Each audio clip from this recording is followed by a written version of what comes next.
मित्रांनो, अबोली या मालिकेच्या आजच्या भागात नीता अबोलीच्या विरोधात रमाचे कान भरत असते. ती रमाला अबोलीने का तो पेनड्राईव्ह प्रतापरावांना न देता अंकुशला दिला हे पटवून द्यायचा प्रयत्न करते.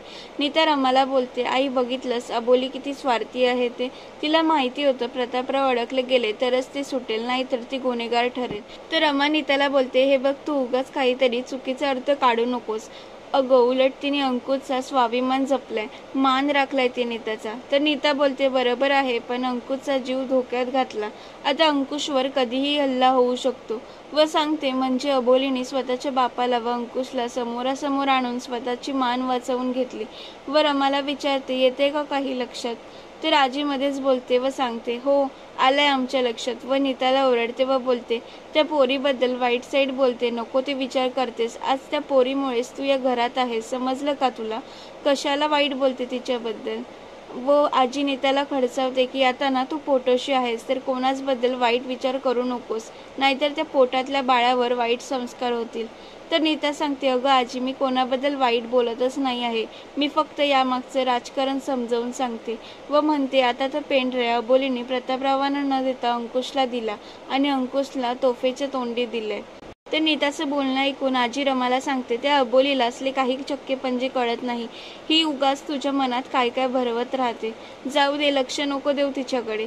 तर रमा तिचं काम करायला लागते. तर नीता हळूच बोलते, जसं दिसतं तसं नसतं, म्हणूनच तर जग फसतं. व बोलते, मला तर आता फक्त अंकुशची काळजी आहे, कारण काहीही झालं तरी भाऊ आहे तो माझा. एवढं बोलून नीता तिथून निघून जाते, पण रमा मात्र विचार करत राहते. त्यानंतर अंकुश अबोलीचे तिने घेतलेल्या बरोबर निर्णयाबद्दल तिचे आभार मानतो. तर अबोली म्हणते, सर मी माझं कर्तव्य केलं, पण आता धोका जास्त वाढलाय, प्लीज काळजी घ्या सर.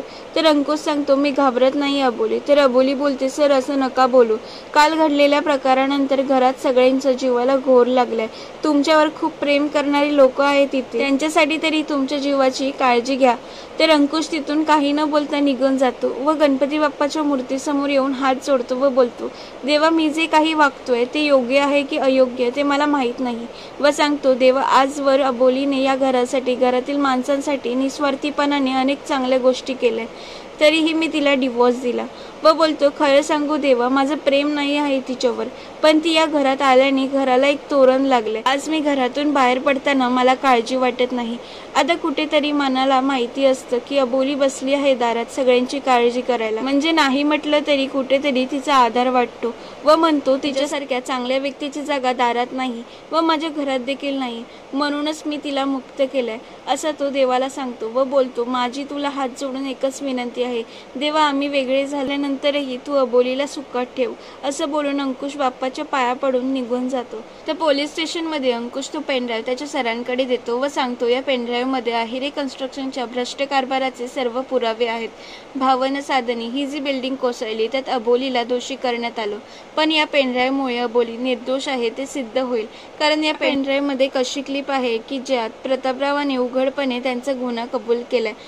तर सर अंकुशला म्हणतात, वा अंकुश खूप चांगली कामगिरी पार पाडली, जे पुरावे गोळा केले ती आपल्यासाठी एक ग्रेट अचिव्हमेंट होती, माझं तुझ्यावर असलेला अभिमान आणखीन वाढलाय. व सांगतात, आता बाकी सगळं तू माझ्यावर सोड, प्रतापराव अहिरेचं काय करायचं ते मी बघतो. व अंकुशला शाबासकी देत बोलतात, वेल डन अंकुश. तर अंकुश सांगतो, सर पण या गोष्टीचं श्रेय मी स्वतः नाही घेऊ शकत, कारण हे सगळे पुरावे अबोलीने गोळा केलेत. तर सर सांगतात, नशीबवान आहेस तू, एवढी कर्तबदार बायको मिळाली आहे तुला. तर अंकुश बोलतो, आता लवकरात लवकर प्रतापराव अहिरेला अटक झाली पाहिजे, त्यांच्यामुळे निष्पाप लोकांचा जीव गेलाय.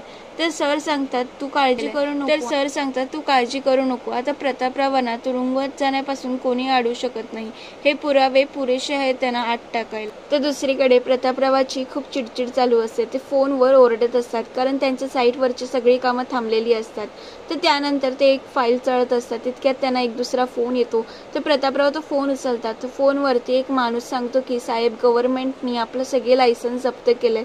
तर हे ऐकून प्रतापरावाला धक्का बसतो. तर ते बोलतात, तुम्ही बघायचं होतं ना काहीतरी पैसे देऊन मॅनेज करायचं ना. तर ते सांगतात, साहेब आम्ही सगळे प्रयत्न केले पण काहीच उपयोग झाला नाही, त्यांनी आपल्या सगळ्या चालू असलेल्या कन्स्ट्रक्शनच्या कामावर स्टे आणलाय, लीगल ॲक्शन घेणार आहेत. तर प्रतापराव खूप भडकतात व बोलतात त्यांच्या बापाचं सरकार आहे का लीगल ॲक्शन घ्यायला व फोन ठेवायला सांगतात. त्यानंतर ते स्वतःशीच बोलतात, अंकुश शिंदे मला माहिती आहे या सगळ्या मागे तू जबाबदार आहेस, नाही सोडणार मी तुला. व ते एका माणसाला फोन लावतात व बोलतात आजच्या आज एकाला संपवायचंय, पैसे तू बोलशील तेवढे. व सांगतात पैसे आणि फोटो पाठवतो आणि नाव अंकुश शिंदे. तर हे सगळं मागून प्रिन्स ऐकतो. तर दुसरीकडे पोलीस स्टेशनमध्ये शिंदे काका अंकुशला सांगतात की धमकीचं काहीतरी करायला पाहिजे. तर अंकुश बोलतो शिंदे मला याआधी अशा धमक्या आल्या नाही का, व सांगतो असल्या पोकळ धमक्यांना मी घाबरत नाही. तर शिंदे काका बोलतात तरी पण सर. तर अंकुश बोलतो माझी काळजी घ्यायला माझे काका आहेत ना. त्यानंतर अंकुश सांगतो आपल्याला आता लवकरात लवकर प्रतापरावांच्या सगळ्या साईट सील केल्या पाहिजे. तिथे काय काय भेसळ चालते, काय काय गैरप्रकार चालतात ते सगळं आपल्याला शोधून काढायचं आहे. पण त्यासाठी मला एक बांधकाम व्यवसायातील एक एक्सपर्ट लागेल. तर तुमच्या माहितीत आहे का कोण, असं अंकुश शिंदे काकांना विचारतो.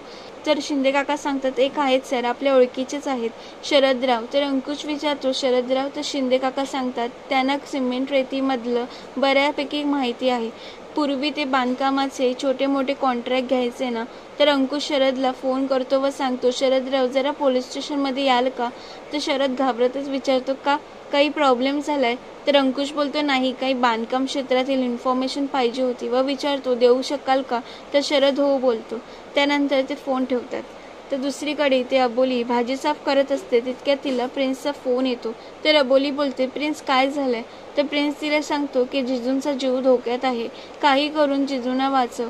हे ऐकून अबोली खूप घाबरते व अंकुशला वाचवण्यासाठी ती पळतच जाते.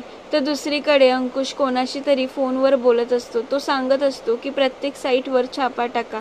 थोड्या वेळाने शरद तिथे येतो. तर अंकुश त्याला सांगतो काही कन्स्ट्रक्शनच्या साईट आहेत जिथे भेसळ होते, तो माल ओळखण्यासाठी तुमची मदत हवी आहे. तर शरद विचारतो पण नक्की कोणाची आहे ही साईट.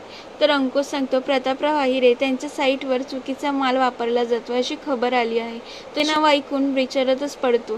तर दुसरीकडे अबोली मात्र रस्त्याने चालत असते तितक्यात तिला अंकुश दिसतो. तर ती मागे बघते तर एक गाडी अंकुशच्या दिशेने येत असते. तर ती धावत जाऊन अंकुशला धक्का देते. तर अंकुश व अबोली दोघेही खाली पडतात. पण ती गाडीची टक्कर शरदला लागते व तो खाली पडतो. गाडीवाला तिथून पळून जातो. तर अंकुश आणि त्याची टीम त्याचा पाठलाग करतात. तर इथे अबोली व शिंदे काका शरदला मलमपट्टी करून घरी घेऊन येतात. तर नीता विचारते काय झालं, कसं लागलं. तर काका घडलेला प्रकार सांगतात. तर नीता बोलते काय गरज होती पोलीस स्टेशनला जायची व खूप प्रश्न करू लागते. तर रमा तिला बोलते अगं हो किती प्रश्न विचारतेस. तर शरद बोलतो बघा ना, हिच्या प्रश्नापेक्षा तो अपघात परवडला. तर नीता शरदला बोलते इथे हाडांचा खुळखुळा झाला तरी तोंडाचा दम नाही गेला व बोलते त्या अंकुशला काही होणार नाही कारण गन आहे त्याच्याकडे. तर रमा काका आणि अबोलीला विचारते की अंकुश कुठे. तर दुसरीकडे अंकुश त्या गाडीला थांबवतो व त्या गाडीवाल्याला पकडतो व खूप मारतो व त्याला पोलिसांच्या गाडीत टाकतो. त्यानंतर अंकुश घरी आल्यावर सगळ्यांना सांगतो की त्या गाडीवाल्याचा लक्ष नव्हतं, त्याचा ताबा सुटला म्हणून तो अपघात झाला, त्याने ड्रिंक केलं होतं व सांगतो त्याच्यावर मी ड्रिंक अँड ड्राईव्हची केस टाकली आहे. तर रमा बोलते अंकुश खरं सांग कुठे लागलं नाही ना तुला. तर अंकुश सांगतो नाही ग, साधा ॲक्सिडेंट होता तो. तितक्यात अबोली बोलते नाही सर तो ॲक्सिडेंट नव्हता. तर सगळे अबोलीकडे बघतच राहतात. त्यानंतर पुढील भागात पोलीस स्टेशनमध्ये अंकुशचे सर प्रिन्सला विचारतात तू तुझ्या ताईला फोन करून सांगितलं का की अंकुश सरांवर हल्ला होणार आहे. तर प्रिन्स बोलतो नाही सर मी असं काहीच बोललो नाही. तर अबोलीला व अंकुशला धक्काच बसतो. तर दुसरीकडे नीता शरदरावांच्या घरी त्यांना जाब विचारायला जाते. ती त्यांना बोलते असं कसं वागू शकतात तुम्ही माझ्या नवऱ्याचा जीव घ्यायचा प्रयत्न का केला. तर प्रतापराव तिला सांगतात ती गाडी अंकुशसाठी होती, तुझ्या नवऱ्यासाठी नव्हती. तुझा नवरा मध्ये आला. तर मालिकांचे असेच अपडेट जाणून घेण्यासाठी चॅनलला सबस्क्राईब करा. धन्यवाद.